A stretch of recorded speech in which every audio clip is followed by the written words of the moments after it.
어제 설교 준비를 하고 있는데 저희 집 막내인 하진이가 저에게 와서 ABC를 하다가 궁금한 것들이 생겼는지 몇 가지 질문을 했습니다. 왜 하나님은 선악을 알게 하는 나무를 만드신 걸까요? 사람이 선악을 아는 일에 우리 중 하나와 같이 되었다고 하나님이 말씀하셨는데, 그렇다면 선악을 아는 것은 좋은 게 아닌가요? 더 궁극적으로 하나님, 그렇다면 왜 사람을 만드신 걸까요? 이런 질문들이었습니다. 제가 뭐라고 답을 했을까요? 일단 네 생각을 적어보라, 그렇게 답을 했습니다. 그리고 그에 대한 제 나름의 답은 오늘 저녁에 해주기로 했습니다. 왜냐하면 ABC의 가장 중요한 목적이 생각하는 힘을 기르도록 하려고 하는 것이기 때문에 스스로 답을 찾아볼 수 있도록 일단 답을 하지는 않았습니다. ABC를 3주째 하셨고요. 오늘 순모임에서 두 번째 ABC 나눔을 하실 텐데요. 특별히 ABC 중에 목요일날 깊은 질문을 던지고 금요일에 그 질문에 대한 답을 적으실 때 정답 적으시려고 안 하셔도 됩니다. 여러분의 생각을 적으시면 되겠습니다. 특별히 우리 가정에서 아이들 지도하실 때 아이들이 정답에 대한 부담감을 느끼지 않도록 그렇게 해주시면 좋겠습니다. 마음껏 자신의 생각을 적고 그 생각을 표출하고 그 생각을 따라서 마음껏 나눌 수 있도록 그렇게 해주시면 좋겠습니다. 그래야지 사고력이 납니다. 정답을 말하려고 하고 정답을 맞춰야 된다고 생각을 하면 아이들이 부담감이 들어서 생각이 위축이 됩니다. 여러분도 ABC 나누는 시간은 성경 공부하는 시간이 아니니까요. 여러분이 느꼈던 느낌, 여러분이 했던 생각들을 자유롭게 적으시고 누가 틀린다고 뭐라고 하지 않을 거니까 마음껏 그렇게 생각을 펼쳐주시고 나눠주시면 좋겠습니다. 그럼에도 불구하고 앞에서 제 아들이 했던 질문에 대한 답을 잠깐 드리자면, 하나님께서 선악을 알게 하는 나무를 에덴 동산 중앙에 두신 것에는 크게 두 가지 목적이 있습니다. 첫째, 에덴 동산 중앙에 위치해 있던 선악을 알게 하는 나무는 그 나무 자체로만 볼 것이 아니라 그 나무와 함께 있는 나무와 세트로 봐야 합니다. 동산 중앙에 두 개의 나무가 있었는데 선악을 알게 하는 나무와 생명나무, 두 나무가 동산 중앙에 있었거든요. 그러니까 선악을 알게 하는 나무 옆에는 무슨 나무가 있었습니까? 생명나무. 생명나무 옆에는 무슨 나무? 선악을 알게 하는 나무가 있었던 거죠. 여러분 생각해 볼까요? 사람이 생명나무 열매를 따먹고요, 생명나무 열매를 따먹으면 아프지도 않고 늙지도 않고 그런 나무 열매였을 것입니다. 여러분, 그러면요 늙지도 않고요 영원히 살 수 있겠죠? 그러면 어떤 생각이 들 것 같습니까? 여러분, 사람이 늙지도 병들지도 않는 자신을 보면 자신의 한계가 없다, 그렇게 느껴져요. 우리 젊었을 때 시절에는 한계를 잘 모르고 막 몸으로 부딪히기도 하고 이런저런 것들 하지 않았습니까? 나이가 들면서 이게 안 되는구나, 이제 이걸 경험을 하는 거지. 계속 만일 그 젊음을 유지하고 체력을 유지한다고 한다 그러면요, 그래서 마치 영생할 것처럼 그렇게 살아간다고 한다면 사람은 자신이 피조물이라고 하는 사실을 잊어버리고 마치 신이라도 된 듯이 교만해질 가능성이 충분히 있었던 것입니다. 만약 사람이 창조주 되신 하나님을 인식하거나 의식하지 않고 자기 자신이 가장 높은 존재라 그렇게 생각하며 살게 된다면 무슨 일이 일어날까요? 자기가 가장 옳다고 생각하고 그래서 자기 소견에 오른 대로 행하기 살기가 쉽습니다. 여러분, 그런데 우리는 자기 소견에 오른 대로 사람들이 살았을 때 어떠한 지옥이 펼쳐지는지를 사사기 말씀 같은 것을 통해서 볼 수가 있지요. 사람이 하나님의 뜻이 아니라 자기 소견에 오른 대로 살아가면요, 이 세상은 지옥이 되고 멸망의 길로 접어들게 됩니다. 그래서 하나님은 생명나무 옆에 선악을 알게 하는 나무를 함께 두셨습니다. 하나님은 사람이 영생을 누리고 풍성한 생명을 누리며 살 수 있도록 생명나무를 주셨지만 동시에 반드시 기억해야 할 한 가지, 곧 하나님의 창조주 되심과 사람의 피조물됨을 기억하며 살아갈 수 있도록 영생을 얻을 수 있는 생명나무 옆에 선악을 알게 하는 나무, 나는 한계가 그어져 있구나, 이거 선을 넘어가면 안 되는구나, 피조물로서의 그 한계 선을 하나님께서 선악을 알게 하는 나무를 통해서 그어주신 것이죠. 하나님께서 선악을 알게 하는 나무를 두신 보다 더 궁극적인 이유가 있습니다. 선악을 알게 하는 나무로 인해서 사람에게 무엇이 생겼냐면요, 두 가지 선택지가 생긴 거죠. 선악을 알게 하는 나무의 열매를 먹지 말라는 하나님의 명령에 순종하든지 아니면 그 열매를 따먹고 불순종하든지 선택의 갈림길에 서게 된 것입니다. 여러분, 그런데 선택의 갈림길에 섰다는 것은요, 선택할 수 있는 무엇이 주어졌다는 말입니까? 선택할 수 있는 자유가 주어졌다는 말입니다. 즉, 선악을 알게 하는 나무는 하나님께서 사람에게 선택의 자유, 그 자신의 뜻대로 선택할 수 있는 자유의지를 주셨음을 보여주는 나무가 선악을 알게 하는 나무인 것입니다. 그렇다면 왜 하나님은 사람에게 선택의 자유, 자유의지를 주신 것일까요? 그것은 하나님께서 사람을 왜 창조하셨는지 그 근본적인 목적과 맞닿아 있습니다. 여러분, 하나님이 사람을 창조하신 궁극적인 이유와 목적이 무엇일까요? 사랑하시기 위해서 만드셨습니다. 사랑 그 자체이시며 사랑으로 풍성하신 하나님께서 당신의 사랑의 파트너로 누굴 지으신 겁니까? 사람을 지으신 겁니다. 그런데요, 사랑은 동등한 인격과 인격 안에서 이루어지는 것입니다. 여러분, 우리가 하나님과 사랑을 나눌 수 있는 동등한 인격으로 지어졌다는 것은 우리 스스로의 의지를 가지고 하나님을 사랑하기로 혹은 하나님을 사랑하지 않기로 결정할 수 있는 자유를 지닌 존재로 지어졌다는 것입니다. 우리가 만약 하나님께서 우리를 만약 로봇으로 만드시고요, 하나님을 사랑할 수 있도록 다 프로그래밍 해 놓으셨다고 해볼까요? 그러면요, 하나님은 우리와 진정한 사랑을 나누실 수 있는 걸까요? 그렇지 않습니다. 여러분, 강요된 사랑, 강제된 사랑은 진짜 사랑이지 않기 때문에 하나님께서 우리를 하나님을 사랑하도록 프로그래밍 해놓은 로봇으로 만드시지 않고 자유의지를 지닌 인격체로 만드신 것입니다. 하나님을 향한 우리의 사랑이 진짜 사랑이 되기 위해서는 하나님을 사랑하고자 하는 선택지와 하나님을 사랑하지 않고자 하는 선택지 중에서 우리 스스로의 의지를 가지고 하나님을 사랑하기로 선택할 수 있는 자유가 필요합니다. 여러분, 옆에 있는 사람이 정말로 소중한 사람인 이유, 나와 함께 사는 사람이 소중한 사람인 이유가 있습니다. 여러분, 지구상의 인구가 70억 명이고 반이면 35억 명인데 35억 명 중에서 그 사람을 선택했기 때문에 그렇습니다. 여러분, 그러니까 그 선택이 의미가 있는 거죠. 어쩔 수 없이 이 사람밖에 선택지가 없어서 결혼했다 그러면 귀하게 여기지 않을 겁니다. 그런데 내가 선택할 수 있는 수많은 선택지 중에서 이 사람을 최고로 여겨서 내가 이 사람을 선택했기 때문에 그 사랑이 값어치가 있고 의미가 있는 것입니다. 즉, 하나님은 우리와 진짜 사랑을 나누고 싶으셨기 때문에 어떠한 자유까지 허락해 주셨냐면요, 하나님을 선택하지 않을 수도 있는 자유까지 허락하신 것입니다. 그런데 우리에게 그런 자유가 있는데 그런 자유의지를 가지고 하나님을 선택하면, 하나님을 사랑하기로 결정하면 하나님은 너무너무 기뻐하시는 거죠. 선악을 알게 하는 나무는 하나님께서 우리에게 당신을 선택할 수도 혹은 거절할 수도 있는 자유를 주셨음을 보여주는 그런 나무입니다.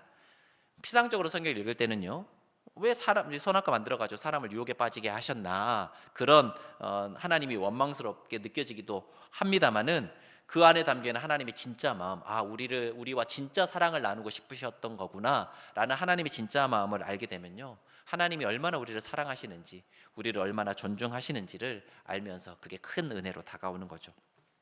하지만 안타깝게도 사람은 하나님께서 주신 그 자유의지를 가지고 하나님을 거절하는 쪽을 선택하고 말았습니다.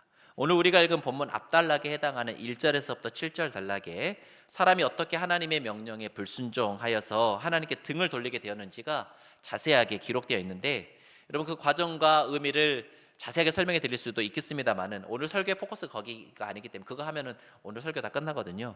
그러니까 사람이 죄를 범하게 된 궁극적인 이유가 기록된 5절 6절 말씀만 간단히 살펴보고 넘어가도록 하겠습니다. 우리 함께 창세기 3장 5절 6절 말씀 한 목소리를 읽어보겠습니다. 5절 6절입니다. 시작. 너희가 그것을 먹는 날에는 너희 눈이 밝아져 하나님과 같이 되어 선악을 알 줄 하나님이 아심이니라. 여자가 그 나무를 본즉 먹음직도 하고 보암직도 하고 지혜롭게 할 만큼 탐스럽기도 한 나무인지라.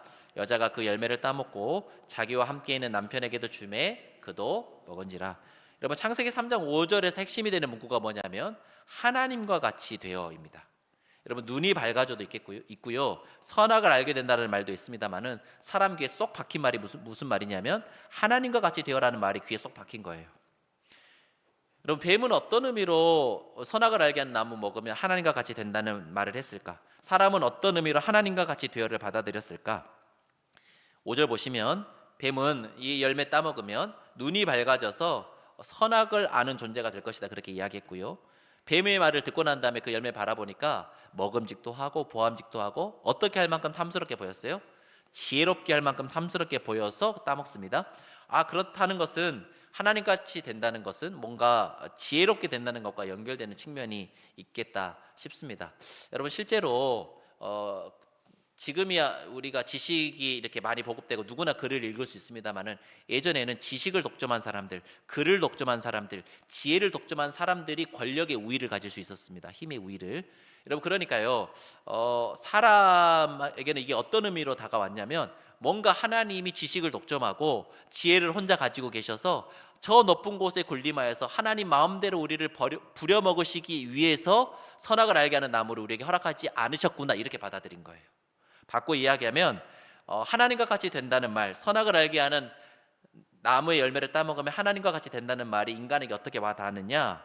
하나님 제일 높으신 분이시고 그래서 하나님은 뭐든지 마음껏 하실 수 있는데 우리도 이 열매 따먹고 지혜를 얻으면 하나님처럼 높아져서 우리 마음껏 하며 살아갈 수 있어 라고 하는 의미로 다가온 겁니다.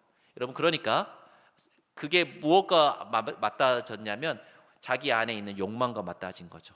뭐든지 마음대로 하고 살고 싶어 하는 그 욕망과 이 선악을 알게 하는 나무가 주겠다는 지혜가 맞닿아져서 나도 지혜를 얻어서 하나님처럼 높은 곳에서 마음껏 내 마음대로 내 욕심껏 내 마음껏 하면서 살아야지 하나님과 같이 되어를 그렇게 받아들인 것입니다. 여러분 그런데 그렇게 하나님처럼 되게 만들어 줄 것처럼 달콤해 보였던 그 열매를 따먹고 나니까 정말 하나님처럼 되었습니까? 아닙니다. 하나님처럼 만들어 주기는커녕 극도의 수치와 두려움이 사람에게 엄습을 한 거죠. 우리 함께 창세기 3장 7절 말씀 한 목소리 읽어보겠습니다. 3장 7절입니다. 시작. 이에 그들의 눈이 밝아져 자기들이 벗은 줄을 알고 무화과 나무 잎을 엮어 치마로 삼았더라. 여러분 이것이 바로 죄의 속성인데요. 여러분 사람이 죄를 왜 짓는 줄 아십니까? 좋아서 짓습니다. 즐거워서 짓습니다. 죄를 지으면 뭔가 달콤한 게 있기 때문에 짓습니다. 여러분 그래서 죄의 유혹이 찾아올 때는 어떻게 유혹이 찾아오냐면 마치 그것을 행하면 그것을 가지면 세상의 모든 것을 다 얻을 것 같은 그런 쾌락을 약속하면서 죄의 유혹이 찾아옵니다. 여러분 그런데 그 유혹에 넘어가서 죄를 짓고 나면 실제로 그렇습니까? 그렇지 않단 말이에요. 그 뒤에는 말할 수 없는 공허함, 허무감, 수치심, 두려움 이런 것들이 찾아오는 겁니다. 그나마 우리가 공허함, 허무감, 수치심, 두려움 이런 걸 느낄 때는요 소망이 있습니다. 죄를 짓고 난 다음에 찾아오는 죄책감이 있을 때는 돌이킬 가능성이 있기 때문에 그렇습니다. 여러분 그러나 그 죄책감 무시하고 그 부정적 감정들 다 무시하면서 계속해서 그 유혹에 넘어가서 죄를 짓게 되면 어떻게 됩니까? 여러분 점점 더 그 부정적인 감정들이 안 느껴져요. 죄책감이 안 들어요. 점점 우리 양심이 마비되기 시작합니다. 그렇게 죄가 누적되고 쌓이면요 나중에는 돌이킬 수 없는 죄를 지어도 부끄러운 줄 모르는 양심의 화인을 맞은 그런 상태까지 가고 마는 것입니다. 그렇지 않도록 초기 단계, 즉 사람이 죄를 짓고 수치와 두려움을 느끼고 있는 바로 그때 누가 사람에게 찾아가셨냐면 하나님께서 사람에게 찾아가셨습니다. 우리 함께 오늘 보면 창세기 3장 8절 말씀을 한 목소리 읽어보겠습니다. 8절입니다. 시작. 그들이 그날 바람이 불 때 동산에 거니시는 여호와 하나님의 소리를 듣고 아담과 그의 아내가 여호와 하나님의 낯을 피하여 동산 나무 사이에 숨은지라. 여러분 사람이 죄를 지은 바로 그날 하나님이 사람에게 찾아가셨습니다. 여러분 하나님께서 죄에 대해서 단호하게 대처함을 보여주시는 장면인데요. 여러분 그런데 이 말은 하나님께서 그간 아무 왕래도 없고 찾아오시지 않다가 사람이 죄를 지으니까 득달같이 그 죄 징계하려고 심판하려고 찾아오셨다 이런 의미가 아닙니다. 우리가 읽은 본문 8절에 그날 바람이 불 때 하나님께서 동산에 거니셨다 그렇게 기록되어 있는데요. 동산을 거니시다 할 때요 이 거니시는 하나님의 행동을 묘사하는 히브리어가 미트할렉이라는 단어입니다. 여러분들 이 미트할렉은 걷다라고 하는 히브리어 할라크 동사의 분사형 히트파일형이라고 이야기하는데 여러분 그거는 어떨 때 이 용례를 쓰냐면 반복적이고 습관적으로 그렇게 할 때 이 용례를 씁니다. 여러분 그러니까 하나님께서 에덴 동산을 거니셨다라고 하는 것은요 우연히 한번 찾아오신 것이 아니라 늘상 그렇게 하셨다는 것입니다. 반복적이고 습관적으로 늘상 그렇게 하셨다는 거예요. 여러분 왜 하나님께서 에덴 동산에 반복적이고 습관적으로 찾아오신 걸까요? 시간과 공간을 초월하신 하나님이신데 시간과 공간 안으로 하나님께서 늘상 찾아오신 이유가 무엇일까? 누구 만나기 위해서 찾아오신 겁니까? 사람 만나기 위해서 찾아오신 겁니다. 여러분 날이 서늘할 때쯤이니까요. 여러분 지금은 날이 추우니까 날이 서늘할 때 죽겠습니다만 따뜻한 봄이 오면요, 또 여름이 되면요, 날이 서늘할 때 여러분 다 어디 가십니까?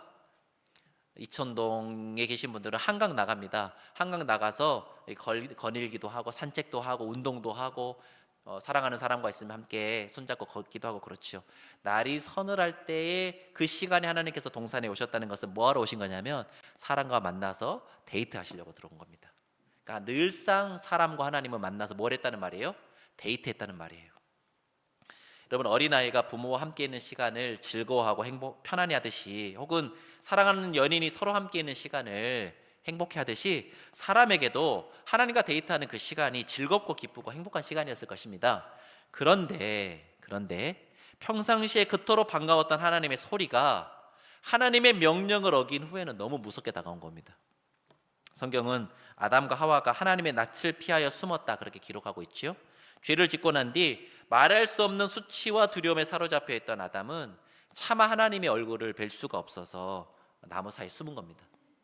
그런데 그렇게 죄로 인한 수치와 두려움에 사로잡혀서 하나님을 보지 않으려고 숨어있는 아담에게 하나님이 다가가시면, 숨는다고 해서 숨어지겠습니까? 하나님이 어디 있는 줄 모르시겠습니까? 찾아가셔서 아담을 부르시는데요, 우리 함께 오늘 보면 창세기 3장 9절 말씀 한 목소리 읽어보겠습니다. 9절입니다. 시작. 여호와 하나님이 아담을 부르시며 그에게 이르시되 내가 어디 있느냐. 여러분 하나님께서 아담 부르시면서요, 아담아 내가 어디 있느냐 그렇게 물으셨습니다. 여러분 ABC 하신 분들 이때 하나님의 음성이 어떤 음성처럼 들렸을까 혹시 상상해 보셨습니까? 어떤 목소리였을까? 만약 여러분이 이게 연극의 한 장면이고 여러분께서 하나님 역을 맡은 나레이션이라고 한다면요, 여러분 어떤 감정을 담아서 아담을 부르실 것 같습니까? 여러분 아이들이 잘못했을 때 제가 아이들을 어떻게 부르냐에 따라서 아이들의 반응이 달라집니다. 앞에 하진이가 나왔으니까 하진이로 해볼까요? 제가 거친 목소리로 오하진! 특히 성 붙여서 부르면 싫어합니다. 하진아 같이 부르더라 하진아 이렇게 하는 거하고 오하진 이렇게 부르는 거하고 좀 차이가 있나 봐요. 제가 그렇게 부르면요, 벌써 하진이는 자기가 혼날 것을 알고 각오하고 옵니다. 이렇게 쭈뼛쭈뼛 막 되게 오기 싫은데 막 이렇게 와요. 그런데 제가 잘못했음에도 불구하고 하진아 이렇게 부르면요, 어떻게 옵니까? 막 좀 겸연쩍어 하면서도 막 아빠가 용서해 줄 것을 알고 막 이렇게 팔 벌리면서 안아달라고 옵니다. 제가 오하진 이렇게 부르는 거하고 하진아 이렇게 부르는 거하고, 여러분 이름을 부르는 그 억양과 톤에 따라서 그 다음 말이 다르게 나가고 다르게 들리는 거죠. 여러분 만약 하나님이 아담을 세게 부르셨다면요, 여러분 내가 어디 있느냐는 하나님 말씀 그런 거겠죠. 네 이놈 아담 어딨어? 뭐 이렇게 불렀다는 거겠죠. 그런데 여러분 아이들을 혼내보시면 아시겠습니다만, 제가 아이들을 혼내본 경험에 따르면 제가 그렇게 억양을 높여서 세게 말하면요, 아이들이요 말 대꾸를 잘 못합니다. 제가 혼낼 때 엄청 무섭게 혼내거든요. 그러니까 말 한마디 대꾸를 잘 못해요. 근데 여러분 오늘 보면 아담 보세요. 하나님 무서워서 피했다고는 하는데 부르실 때 나갑니다. 나가서 자기 말 다 합니다. 뭐 말 대꾸 다 한단 말이에요. 여러분 아담이 이렇게 나무 사이에서 나와서 하나님께서 물으셨을 때 대답 다 했다는 것은요, 하나님께서 세게 안 부르셨다는 말이에요. 무섭게 안 부르셨단 말이에요. 조용히 부드럽게 부르셨으니까 가서 할 말 다 한 겁니다. 아담아 너 어디 있니? 이렇게 부르신 거예요. 만약 하나님이 아담을 이렇게 부르셨다면 하나님의 목적은 아담을 찾아서 자신의 분노를 푸시려는 그런 목적으로 부른 것이 아니었을 겁니다. 그럼 저같이 못난 아빠도요, 자식들 혼낼 때는 분명한 목적이 있습니다. 제 말 안 듣는 아이를 쥐잡듯이 잡아서 제 스트레스 풀려고 그렇게 혼내지 않습니다. 아이들이 자신들의 잘못을 잘못으로 인식하고 다음번에는 그런 잘못을 저지르지 않도록 하기 위해서 아이들을 혼내는 거죠. 만약 그렇지 않고요, 제 분노를 해결하고 풀기 위한 목적으로 막 감정 실어가면서 아이들을 혼낸다면 애들이 그렇게 혼나고 난 다음에 아빠한테 오겠습니까? 관계가 어색하고 서먹해질 것입니다. 관계가 회복되기가 쉽지 않겠죠. 그렇지 않다는 걸 아이들이 알고 있기 때문에 혼나고 난 다음에도 아빠와 엄마와의 관계가 회복이 되는 것입니다. 하물며 저도 그러한데 하나님 어떠셨을까요? 아담을 혼내고 징계하고 벌주고 심판하시기 위해 아담을 부르신 것일까? 그렇지 않습니다. 하나님은 넘어가지 말아야 할 선을 넘어가 있는 그 아담을 원래 다시 자리로 회복시키고 싶으시기 위해서, 그 선 너머에는 죽음이 사람을 기다리고 있기 때문에 사람이 잘못을 인정하고 다시금 하나님의 자비로운 그 통치 아래로 들어오게 하시려는 목적을 가지고 아주 부드러운 목소리로 사람을 부르신 겁니다. 자, 그런데 아담을 부르시고 난 다음에 하신 하나님의 질문이 의미심장하죠. 뭐라고 물어보시냐면 내가 어디 있느냐 이렇게 물어보셨습니다. 여러분, 아담이 어디 있는 줄 모르고 물어보신 걸까요? 여러분, 그러니까 이거는 아담의 위치를 물어보는 말이 아니었을 겁니다. 뭔가 어떤 목적을 가지고 하신 질문인데, 어떤 목적을 가지고 하신 질문이냐? 첫째, 하나님은 지금 현재 아담이 있는 자리를 스스로 돌아보게 하셔서 다시금 돌이켜 하나님께로 나오도록 하시기 위해서 그런 질문을 던지신 겁니다. 여러분, 이 세상은 돈이 많고 적음, 권력이 많고 적음으로 사람들이 자리매김됩니다. 숫자화되고 서열화돼서 다 각자 이 사회에서 어느 정도의 자리가 있습니다.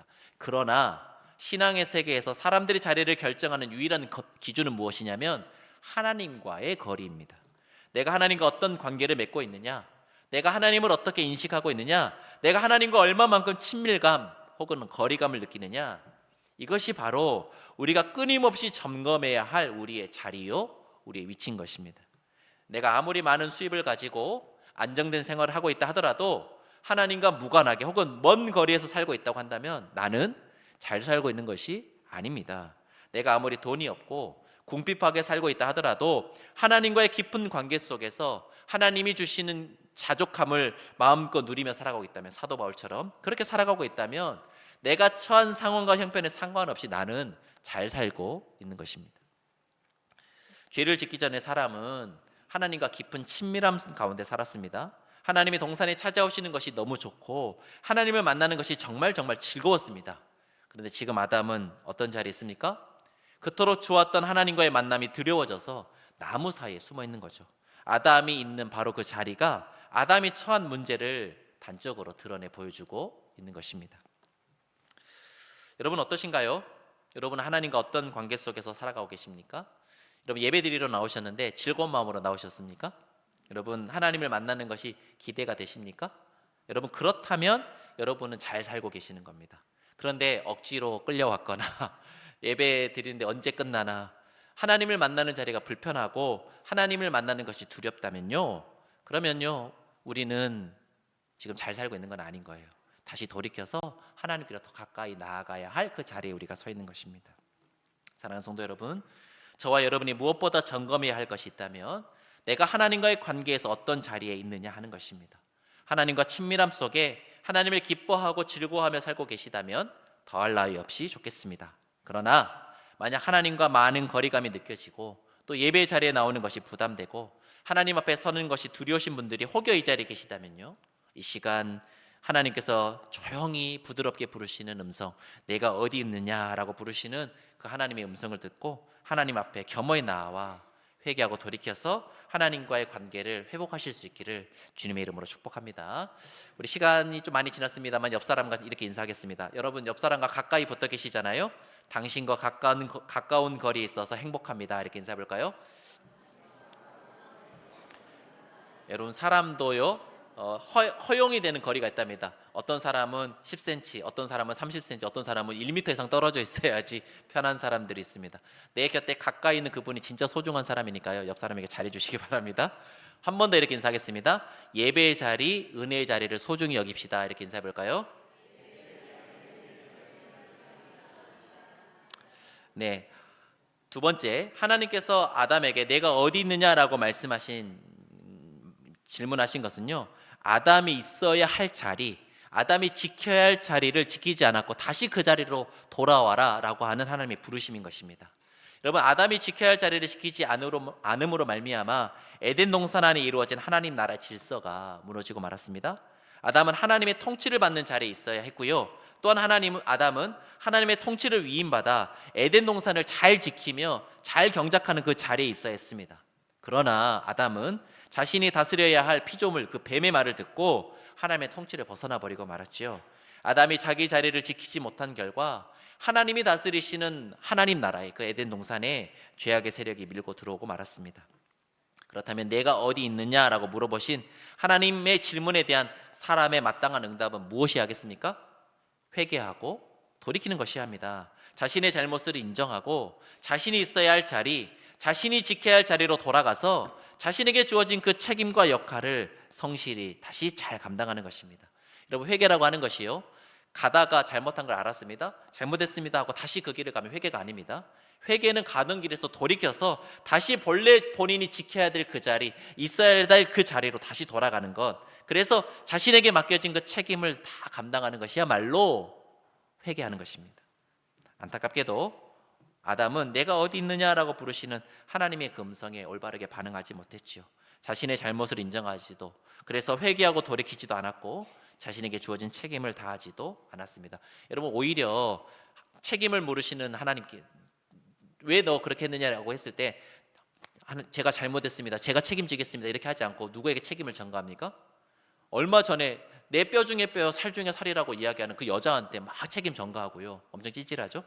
그리고 여러분, 그냥 그 여자에게 책임을 전가한 것을 넘어서 당신이 주신 여자가 나를 꼬셔가지고 내가 잘못한 거 아닙니까? 그러면서 하나님께 그 책임을 전가하는 이런 행태를 보입니다.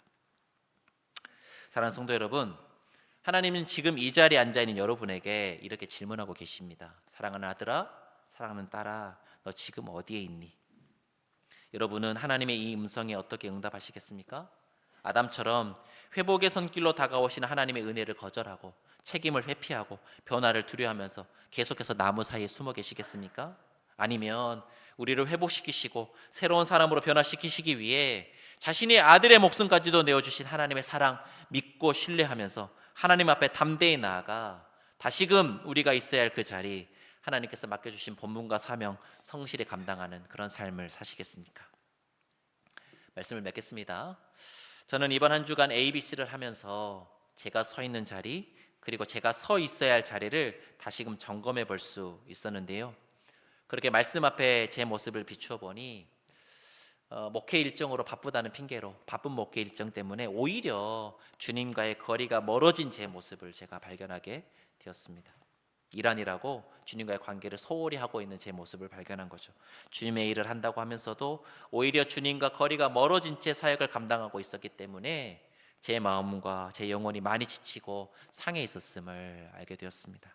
그렇게 제 안에 있는 여러 연약함과 부족함들로 인하여서 내가 이 목양의 자리 잘 감당할 수 있을까 하는 의구심이 들던 요즘이었는데, 이번 주 본문의 말씀, 아담아 내가 어디 있느냐라고 하는 말씀이 저를 향한 하나님의 부드럽고도 따뜻한 음성으로 다가왔습니다. 그 말씀의 거울 앞에서 다시금 저의 모습을 돌아보고 회개하는 시간 이번 한 주간 가졌고요, 저를 부르신 자리, 제가 있어야 할 그 목양의 자리로 저를 다시금 새롭게 세워주시는 그 회복의 은총을 경험할 수 있었습니다. 사랑하는 성도 여러분, 이번 한 주간 말씀으로 저에게 찾아오시고 부드러운 음성으로 저를 부르신 하나님께서 동일하게 이 시간 여러분께도 찾아가셔서 말씀으로 여러분의 마음의 문을 두드리고 계십니다. 여러분을 회복시키시고 새롭게 하시기 위해 여러분에게 찾아가셔서 사랑하는 아들아, 사랑하는 딸아, 내가 어디 있느냐 그렇게 물으시는 하나님의 그 부드럽고도 따뜻한 음성 앞에 여러분 올바르게 반응하고 응답하셔서 새롭게 회복된 마음과 영혼으로 여러분에게 주어진 그 귀하고 복된 삶의 자리를 더욱 성실히 신실히 감당하시는 우리 사랑하는 한강의 모든 성도님들 다 되시기를 주님의 이름으로 간절히 축원합니다. 시간 말씀 생각하시면서 함께 찬양하실 때 너무 멀리 왔나요? 라고 하는 찬양할 텐데요, 우리 함께 찬양하실 때 가사 한번 띄워주시겠습니까? 여러분, 내 있어야 될 자리 돌아봤더니 하나님, 내가 너무 멀리 온 것은 아닌가요? 주님께 돌아가기엔 너무 멀리 온 것은 아닌지, 사랑의 주님 그 품을 떠나서 내 영혼 잃어버린 지금 내 모습을 주님 돌아봅니다. 하나님, 너무 늦은 것은 아닌가요? 내 영혼 회복하기엔 수많은 죄악 속에 갇혀서 주님을 잃어버린 내 모습 어찌하면 좋겠습니까? 하지만 내 영혼 주님을 기다립니다. 변함없는 그 주님의 사랑을 갈구합니다. 내 모습 이대로 주님 앞에 돌아가오니 주님 내 손을 잡아주시고 내 영혼이 다시금 주님의 얼굴 보고 주님의 임재 가운데 살아갈 수 있도록 하나님 나를 도와주시고 나를 일으키시고 나를 회복시켜 주옵소서. 결단하는 마음 담아서 우리 함께 찬양하며 나가도록 하겠습니다. 우리 말씀 생각하시면서 가사 묵상하시면서 찬양하겠습니다. 너무 멀리 왔나요? 너무 멀리 왔나요?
위해, 우리를 회복시키시기 위해 하늘 영광 버리시고 우리에게 찾아와 주셔서 감사와 찬양을 드립니다. 시간 우리를 회복시키시기 위해 찾아오셔서 우리를 부르시는 그 주님의 음성에 믿음으로 응답하는 우리 모두가 되게 하여 주옵소서. 사랑의 주님, 그 품을 떠나 너무 멀리 온 것은 아닌지, 수많은 죄악 속에 갇혀서 돌이키기엔 너무 늦은 것은 아닌지 고민하며 번민하는 심령마다 사랑하는 아들아, 사랑하는 딸아, 네가 어디 있느냐 부드럽고 따뜻한 음성으로 찾아가 주사 다시금 주님의 임재 가운데 살아갈 수 있는 은총을 베풀어 주옵소서. 우리를 온전히 회복시켜 주시는 그 따뜻한 은혜와 사랑을 덧입어 우리가 마땅히 있어야 할 그 소명과 사명의 자리로 다시금 돌아가 맡겨주신 귀한 본분을 책임있게 감당하는 우리 모두가 되도록 사랑하는 한강의 모든 권속들의 삶의 걸음을 늘 성령으로 인도하여 주옵소서. 감사와 찬양을 드리며 이제는 우리를 구원하시기 위해 친히 우리 삶의 자리로 찾아오신 우리 주 예수 그리스도의 은혜와 내가 어디 있느냐 부드럽고 따뜻한 음성으로 우리를 부르시는 아버지 하나님의 다음 없으신 사랑하심과 마땅히 있어야 할 자리, 지켜야 할 자리로 우리를 회복시키시고 그 소명과 사명의 자리 잘 감당할 수 있도록 우리에게 힘주시고 능력 주시는 성령님의 감동 감화 위로 교통하심이, 사랑하는 아들아, 사랑하는 딸아, 내가 어디 있느냐 물으시는 주님의 그 음성을 듣고 다시금 회개하고 돌이켜 늘 주님의 임재 안에 머물며 주님께서 맡겨주신 귀한 삶의 자리를 더욱 신실히 감당하며 살아갈 것을 결단하고 다짐하며 돌아가는 사랑하는 한강교회 성도님들 머리머리 위에와 그들의 가정과 일터 위에, 또한 주님이 핏값 주고 사신 귀하고 복된 한강교회 위에 이제로부터 영원까지 함께 하시기를 간절히 축원하옵나이다. 아멘. 아멘.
주께 맡기네.